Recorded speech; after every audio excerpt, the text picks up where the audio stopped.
Hello everyone from Blue Media Channel.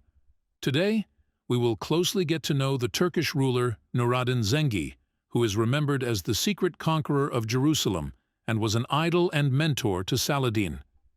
We would greatly appreciate it if you could support us by liking the video, subscribing to the channel, and not forgetting to turn on the notification bell. Let's get started then. I have read about the lives of all the past rulers, but except for the first rightly guided caliphs, I could not find anyone as virtuous, moral, and just as Nuruddin. These words belong to the famous Islamic historian Ibn al-Athir, who lived during the time of Nuruddin Zengi. According to historians, although Zengi and Saladin were completely different people with completely different characters, they complemented each other in history.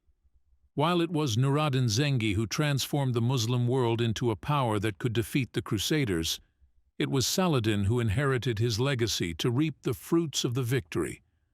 The Turkish ruler Nuradin Zengi, who won all the remaining wars except one against the Crusaders, was one of the leaders who won the most victories against the Crusaders, together with another Turkish ruler, Baybars. Nuradin Zengi, who was called the secret conqueror of Jerusalem by the Islamic historians of his time, with his name meaning the light of religion and the light of faith, was born in Mosul in 1118. Nuradin Zengi, one of the most powerful leaders of the Oghuz Turks, lived a life that was very simple, unpretentious, and modest throughout his lifetime, much like his pre-Islamic Turkish ancestors. While Shirkuh, the uncle of Saladin, recaptured Jerusalem from the Crusaders, was Nuradin Zengi's closest man. His father, Imaduddin Zengi's closest man, was Saladin's father, Najmuddin Ayyub. In fact, as you can see, the Zengis officially bequeathed to Saladin a state that expanded from Syria to Iraq and from there to Egypt. According to Arab historians of the time, he was dark-skinned, tall, and handsome, with a beard only on his chin. Like other Turks of his era, from a young age, he mastered horseback riding, archery, and the game of chavgan, which was also greatly admired by other Turkish leaders of the time. This war game, chavgan, was later spread around the world by the British Empire under the name polo. He was also highly skilled in the game of jarid, Turkish war game involving spear-like sticks aimed at striking each other. Thus, acquiring these skills, Nuradin Zengi was raised to be a magnificent commander. In addition to his native Turkish, Zengi was also fluent in Arabic, Greek, and Latin. Nuradin, one of the greatest generals of his period, actually inherited the moral values and military successes from his father Imad-ad-Din Zengi and his grandfather Aksungur. Nur ad-Din Zengi, one of the ancestors of today's Iraq and Syrian Turkmens, actually came from the legacy of the Turkish generals, who served the great Seljuk Empire, which Turkified Anatolia. His grandfather Aksungur was a Turkish commander appointed as governor of Aleppo by the Seljuk Sultan Malik Shah. Many Arab historians of the period, such as Ibn al-Qalanisi, Ibn Kathir, and Ibn al-Athir, wrote about Aksungur. He was on the side of the people, maintained order and security, glorified religion, attacked the corruptors, and destroyed the wicked. However, his rapid rise to prominence would be perceived as a threat by Malik Shah's brother Tutush, who seized the throne by force, and he would subsequently have Aksungur executed for trivial reasons and on charges of treason. Aksungur's son, Imad-ad-Din Zengi, who was orphaned at the age of 10, was to be taken to Mosul and trained by two Turkish generals, Kerboga and Çekermis. Imad al-Din Zengi, who did justice to the education he received, would achieve an incredible success by being victorious in 9 of the 9 wars he fought with the Crusaders.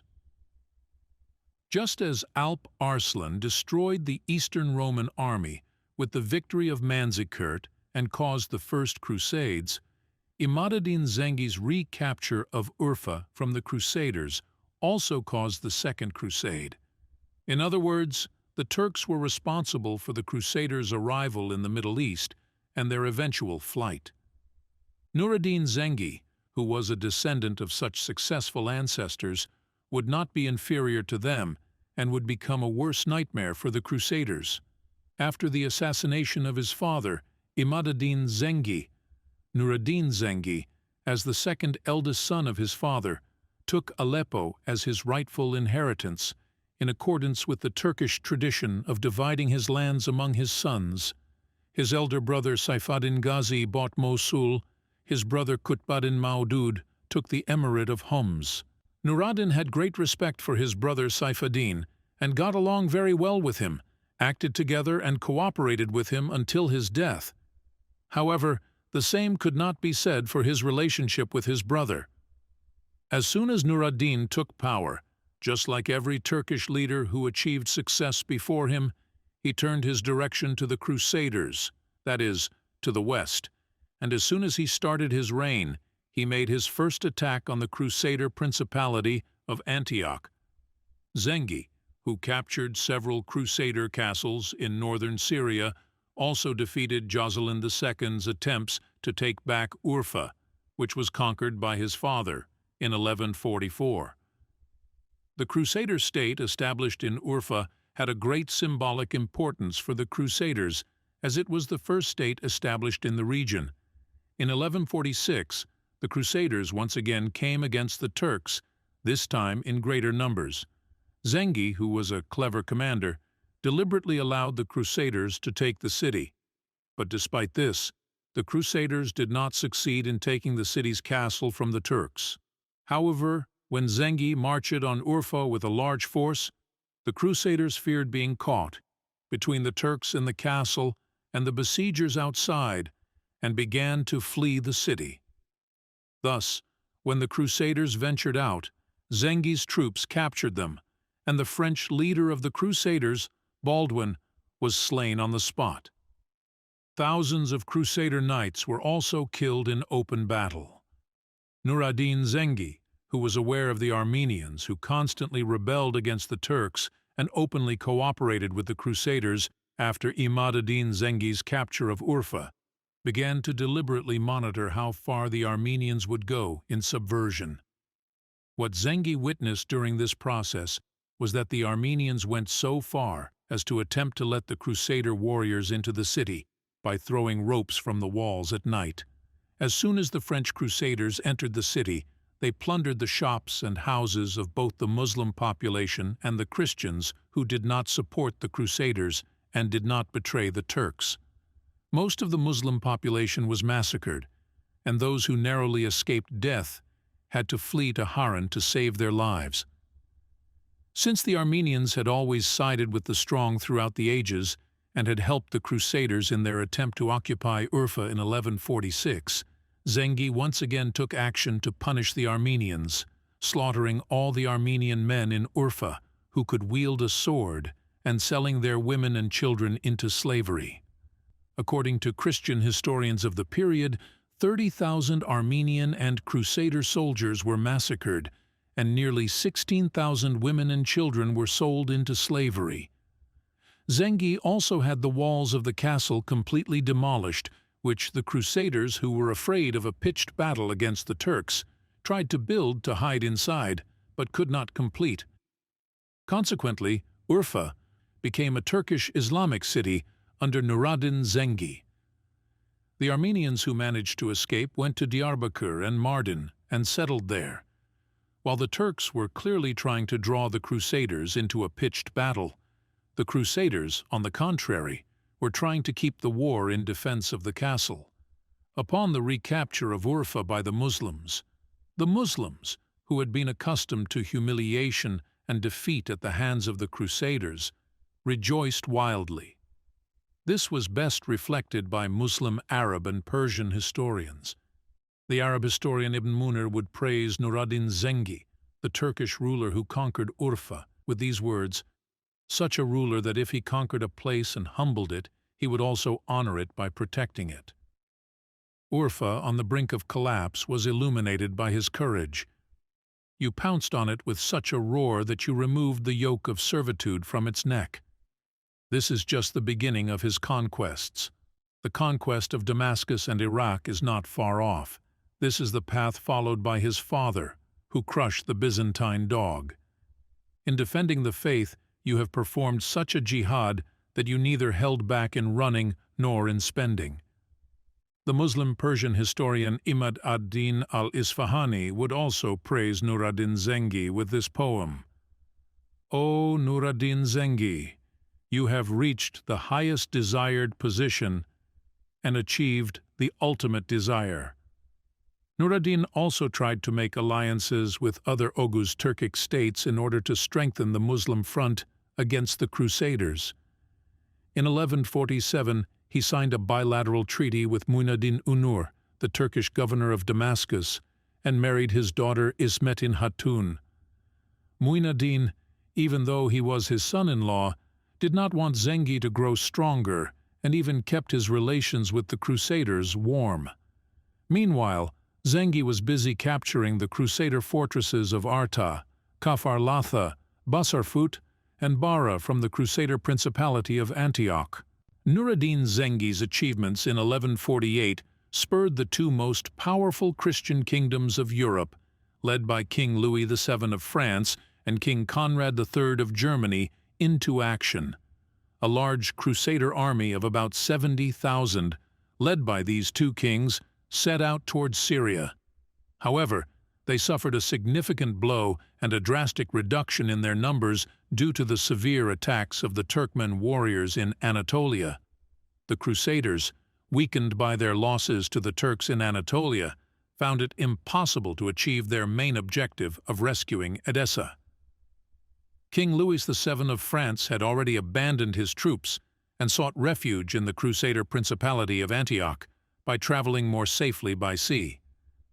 King Conrad also decided that sea travel was the safest option and reluctantly chose this route.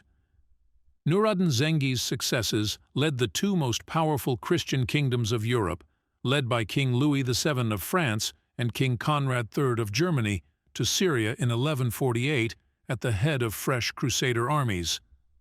Of course, after the Crusaders had to pass through Anatolia on their way and lost a significant part of their strength due to the blows they received from the Turks, it became impossible for them to save Urfa, which was the main reason for the expedition. In fact, King Louis VII of France had already abandoned his troops and traveled by ship in a safer way, and took refuge in the Crusader Principality in Antioch. On the other hand, their fear of Zengi's military genius was, of course, another reason. Even though they came with such a large force and fresh power, the Crusaders did not dare to attack Aleppo again, where Zengi was stationed. Aleppo was too far from Jerusalem, the main base of the Crusaders, so they decided to attack the close of Damascus instead. Thus, the 60,000-strong Crusader army, reinforced with additional forces in Jerusalem, marched towards Damascus. When the Crusaders decided to attack Damascus governor Mu'in ad-Din, who was always playing doubles, he reluctantly and forcedly asked for help from his son-in-law Nur ad-Din Zengi and his brother Saif-ad-Din Ghazi. Setting out from Mosul with a large army, Saif-ad-Din Ghazi arrived in Homs, taking his brother Nur ad-Din from Aleppo. However, the ruler of Damascus, Mu'in ad-Din, played a double game again, and although he called the Zengis himself, he dissuaded the Crusaders from sieging them after a 4-day siege, by spreading the fear among the Crusaders that if the Zengi brothers were successful, they would capture Damascus and destroy the Crusaders in Jerusalem in a short time. Following the disagreements and discord among the Crusaders were divided, and most of the Crusaders, afraid of being caught between two fires, retreated and started to flee. The military genius of the Zengi brothers, among the greatest generals of their time, was of course another factor. English priest and historian Henry of Huntingdon, who participated in the Crusade, attributed the defeat of the German and French kings to the adulteries, sins, rapes, thefts, and evils committed along the way. Here he subsequently wrote that they were cursed by their God, Jesus, and were slaughtered by the Turks through famines. Nur ad-Din, on the other hand, was busy taking advantage of the Crusades' failure to prepare another attack against Antioch. In 1149, he launched an attack on the areas dominated by the castle of Harim, located on the eastern bank of the Orontes River, and then besieged the castle of Enab. Raymond of Poitiers, Prince of Antioch, one of the bravest and most warlike of the Crusaders, came quickly to the aid of the besieged castle, but Zengi with his army completely destroyed the Crusader army at the Battle of Enab, where Raymond was killed. With this battle, the defensive line of the northern Crusaders was almost completely destroyed, and many Crusader nobles were killed. Among the slain were Raynald, son-in-law of Count Joscelin II of Edessa, and Ali bin Vaifa, imam of the assassin Ismailis. After this, a pre-Islamic Turkish war tradition came into play. What was done to the brave enemies of the Turks was done, and Shirkuh, the uncle of Saladin, one of Nur ad-Din Zengi's generals, cut off the head of Raymond, who died in the war, had it covered with silver, put it in a silver box, and presented it to the Turkish ruler Nur ad-Din Zengi. This was a tradition practiced by the Turks, mostly before Islam, to honor their enemies who fought bravely against them. Pre-Islamic Turkic leaders also drank their wine from these skulls. Nur ad-Din not only destroyed the French Crusaders, but also destroyed the assassins, with whom they were allied in this war and earned their enmity. Afterwards, Nur ad-Din walked to the seashore in Syria and symbolically bathed in the Mediterranean Sea, declaring his dominance in Syria to everyone, friend and foe. However, although he approached Antioch and captured the castles of Arta and Harim from the Crusaders, he did not attack Antioch for now. After his victory at Enab and the killing of the most brave and valiant commander of the Crusaders, Nur ad-Din Zengi became a hero in the Islamic world. After this, Zengi's march towards Jerusalem accelerated. While Nur ad-Din Zengi was fully focused on the Crusaders, he was devastated by the death of his beloved brother. After the death of his valued elder brother Saifuddin Ghazi in 1149, his brother Qutb-ad-Din Maudud was the first to arrive in Mosul and declare himself as emir. Following this disrespect, Nur ad-Din, who wanted to annex the city to his territory, took Homs and Sinjar from his brother. However, the Turkish Ghazis of Aleppo managed to dissuade Zengi from this expedition on the grounds that it would weaken his power in the war against the Crusaders. For now, he had to forcefully make peace with his brother, and his brother had to swear allegiance to his brother.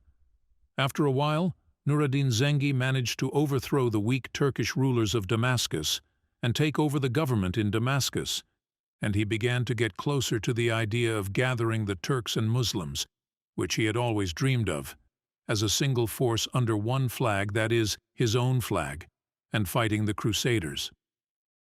After this, Nur ad-Din Zengi had become so powerful that he reached Kayseri, which was once under the control of the Anatolian Seljuks, whom his ancestors served as soldiers, and managed to reverse the roles to the extent that they acknowledged his supremacy. Nur ad-Din Zengi was so confident that he would liberate Jerusalem that he had a magnificent pulpit built in his name by the artisans of Aleppo and Damascus, just to place it in Al-Aqsa Mosque after the city's conquest. The pulpit, known as the Pulpit of Saladin, after its transfer to Jerusalem following Saladin's conquest, was in fact entirely the work of Nur ad-Din Zengi. Saladin, a protege and follower of Nur ad-Din Zengi's path in every field, was the one who eventually realized this goal. By the year 1150, Joscelin II, who shared the same unfortunate fate as his father Joscelin, captured by the Turkish warriors of the Danishmend dynasty, was also captured by Nur ad-Din Zengi's Turkmen warriors. Subsequently, the French Crusader Count Joscelin II, brought to Aleppo in iron chains and presented before the crowd, was blinded with a hot iron, a punishment method of the Eastern Roman Empire, on Nur ad-Din's orders. After his imprisonment, he spent the remaining 9 years of his life in the dungeons of Aleppo under Turkish captivity and eventually died in the dungeons of Aleppo Castle. The Islamic historian Ibn al-Athir would say about the capture of Joscelin II. The capture of Joscelin was one of the great victories, for he was a fierce devil, very harsh and hard-hearted against Muslims. His capture was a great disaster for all Christians. In 1152, Nur-ad-Din also captured the city of Tartus in Syria from the Crusaders. In February 1157, the Crusader French king Baudouin of Jerusalem attacked Muslim shepherds despite the truce and stole their animals to pay the debts of his kingdom, starting a new war. Nur-ad-Din, the sole and greatest leader of the Muslims, took immediate action and began to organize raids against the French Crusaders. After this, Nur-ad-Din besieged the fortified town of Banyas at the foot of Mount Hermon and attracted the Crusaders. King of Jerusalem III, who set out, Baudouin took action with the French knights and the Templars, but was raided by Turkish raiders while camping near Lake Hula and was massacred with his army. While Baudouin barely escaped with his life and took refuge in the Safad castle, many of his generals were captured by Zengi. Nur-ad-Din had humiliated the Templar and French knights through the streets of Damascus, tying their heads together with ropes and parading them in shame. However, shortly after his victory, Nur-ad-Din fell seriously ill and was unable to pursue his enemies and crown his victory.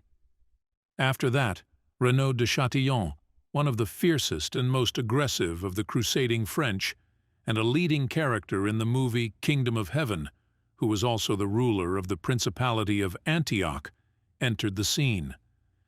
In the 1160s, while he was carrying out a plundering raid in Marash and the Euphrates River Valley to steal the cattle, horses, and camels of Muslim villagers, the horse thief Raynald of Châtillon was captured by Zengi's forces and imprisoned in the dungeon, where he lived for 16 years. Nur-ad-Din Zengi was the strongest and most dangerous of the Turkish rulers the Crusaders had ever encountered. This was the period when the Fatimids, under the rule of the Shiite Arabs, who were once one of the greatest powers in the region and who were constantly slapped by the Crusaders, began to collapse. Naturally, both Zengi and the Crusaders had their eyes on Egypt, which was incredibly rich at that time. After this, Zengi divided his army into two and sent his general Shirkuh and his nephew Saladin at the head of an army to capture Egypt. After narrowly escaping death from a severe illness, Nur-ad-Din Zengi turned towards Lebanon and set up camp in front of Crac de Chevalier, the Crusaders' largest and most powerful fortress, known as the Knights' Castle. Nur-ad-Din had no intention of capturing this exceptionally strong fortress, one of the few Crusader castles still standing today. His only aim was to ease the situation for his general Shirkuh in Egypt and to prevent the Crusaders from reinforcing. However, he was caught off guard by a well-planned sudden surprise attack by the army of 4 Crusader kingdoms, including the Byzantine Empire. The Turkish soldiers tried but failed to repel the Crusaders, and a wave of panic and massacre quickly spread through the ranks. So much so that the Crusader cavalry and knights managed to reach Nur-ad-Din's tent. The Crusaders aimed to eliminate Nur-ad-Din, a constant threat to them, and thereby rid themselves of the Turks once and for all. Nur-ad-Din quickly exited his tent and mounted his horse with the same agility, but he didn't even have time to untie his horse's legs. Nur-ad-Din Zengi was so dearly loved by his soldiers and army that, in this sudden event, one of his soldiers selflessly sacrificed his life to untie him, only to be killed by the Crusaders at that moment. Nur-ad-Din later honored this heroic soldier by providing for all the needs of his family and constructing fountains and libraries in his name. With his horse's restraints removed, Nur-ad-Din, together with his loyal guards, managed to kill all the Crusader knights charging at him at full speed, thus successfully retreating. As a result, Nur-ad-Din experienced his first defeat in this battle. His general Shirkuh and nephew Saladin were also defeated by the Crusaders in Egypt. Following his miraculous display of courage and valor in battle, and his narrow escape from death, the Islamic scholar al-Nasawi advised him, "For the love of Allah, please do not expose yourself and Islam to danger by taking the lead in battle. If you were to fall as a martyr, all Muslims would be slaughtered by the Crusaders." To which Nur-ad-Din replied with a response that would go down in history, "Who am I? Whoever protected Islam and Muslims before me will surely do so after me."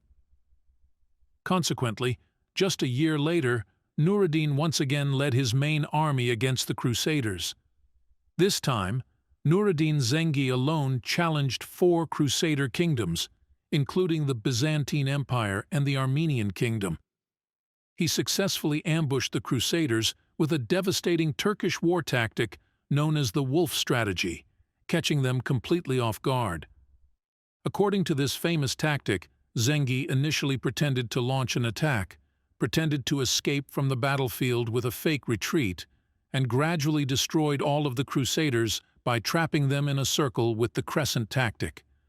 Zengi completely destroyed the Crusader army of 12,000 people, consisting of French Crusaders, Armenians, and Greeks, whom he hunted in harem, and captured all the Crusader generals, including the Byzantine governor. In the words of the Crusaders, only the alert Armenians who knew the Turks well were saved from the fate of the Crusaders, who were imprisoned in a swamp and slaughtered like victims by Zengi. Armenian commander Thoros did not follow the Turks with his soldiers, but took the opportunity to escape from the battlefield with his soldiers. In battle, Mel, the brother of Thoros, who fought alongside him, narrowly escaped death thanks to the help of their Turkmen uncles who had converted to Islam.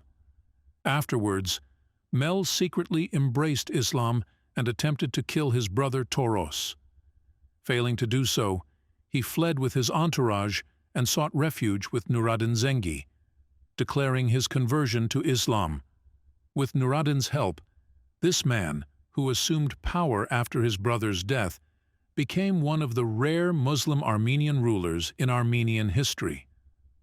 However, Mel was later killed in a plot by the Armenians, and the Orthodox Cilician Armenians continued to rule their kingdom. The Crusaders, facing Nur-ad-Din Zengi, had withdrawn their armies from Egypt to Syria. However, after suffering a severe defeat, Zengi once again sent Shirkuh to Egypt. According to Islamic historians of the period, Shirkuh's army, when departing for Egypt with his nephew Saladin, consisted of over 2,000 Turkmen archers, nearly 6,000 Turkmen lancers, 500 Mamluks of Kipchak Turkic origin, and about 500 Kurds. These numbers might seem small, but apart from very large battles, the Crusaders and Turks generally fought with such numbers. This time, Shirkuh captured Egypt from the Crusaders and executed the Fatimid vizier Shawar, who had collaborated with them. Initially, he became the vizier of Egypt, but 2 months later, after his death, his nephew Saladin succeeded him. Saladin then began raiding the Kingdom of Jerusalem with reinforcements sent by Nur-ad-Din Zengi and managed to defeat the Crusaders at Damietta and capture the strategic city of Aqaba. During this period, Saladin had agreed with his master Nur-ad-Din Zengi to launch a joint attack on the Crusader castles of Karak and Montreal. Such a joint attack could have been one of the most magnificent offensives in history. However, the joint attack of the two great leaders, Nur-ad-Din Zengi from Syria and Saladin from Egypt, never materialized. According to some historians, Saladin withdrew because he avoided meeting his master.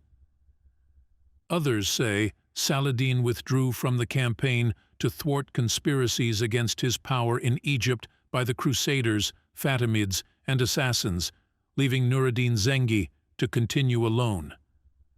Nur-ad-Din Zengi subsequently ordered Saladin to overthrow the Fatimid dynasty, which he accomplished.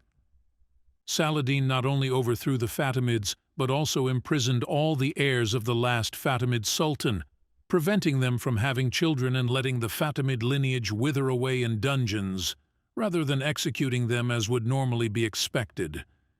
During this period, Saladin, as a close friend and mentor of Nur ad-Din Zengi, sent him 60,000 dinars, valuable goods, jewels, and an elephant as gifts.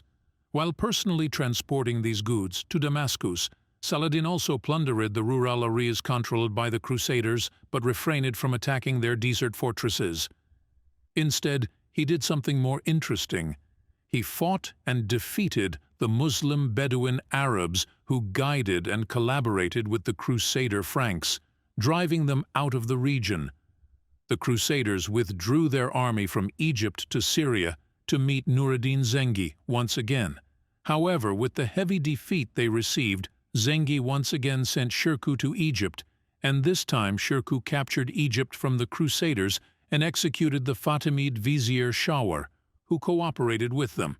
Although he was the first vizier of Egypt, he died 2 months later and was replaced by his famous nephew, the conqueror of Jerusalem, Saladin.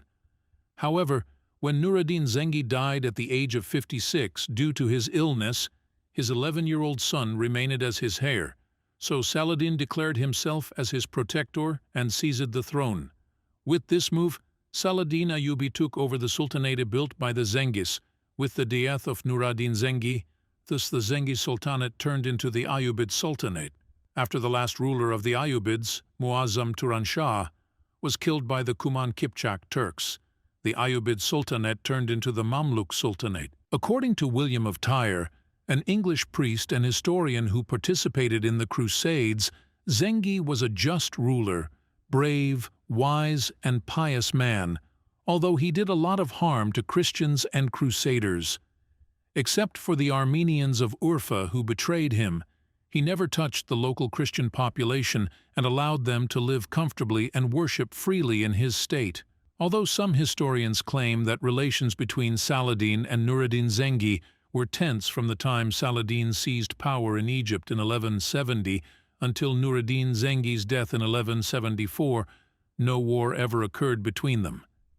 Ibn al-Athir, one of the most important Islamic historians of the time, recorded that Nur ad-Din Zengi, angered by Saladin's return to Cairo, decided to march on Egypt with a large army against Saladin, but later refrained from doing so after Saladin realized his mistake and apologized.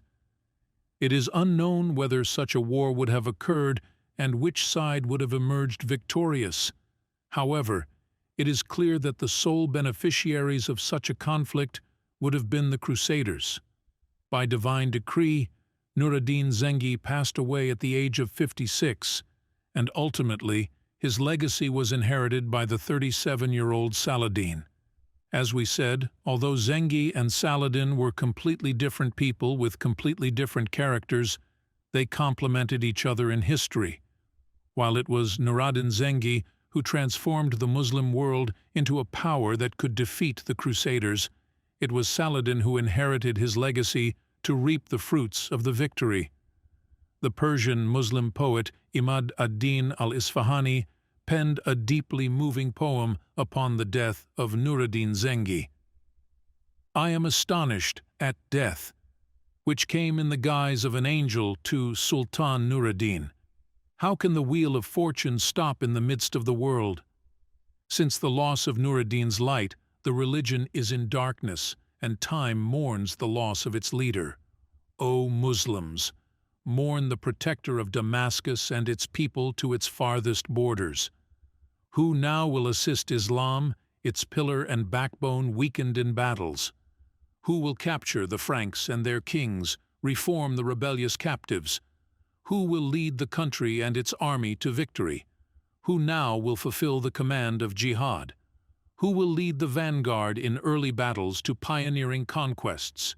You are the one who revived Muhammad's religion after his death. You are the one who re-established the past glory and honor of Islam. You dug trenches beneath many castles, establishing your throne over their hollows. You left many Byzantine kings to the mercy of sharp swords, along with their palaces. You conquered their fortresses, captured their people, settled in the heart of their lands, taking those in the palace captive. Oh, bearers of Nur-ad-Din's coffin, what are you doing? Be slow. I wonder how you can lift the mighty Mount Seir. The angels of heaven gathered around his grave to bury him. O Nur-ad-Din, you have donned the silken robes of paradise and earned the pleasure of Allah. Having deserved all rewards, you are established in the highest tier of the Firdaus paradise. Feel free to ask in the comments if you have any questions. You can also share your opinions and requests with us. Stay tuned for many more videos. If you liked it, don't forget to like the video and support our channel by subscribing and activating the notification bell. Looking forward to seeing you on beautiful and healthy days. Goodbye.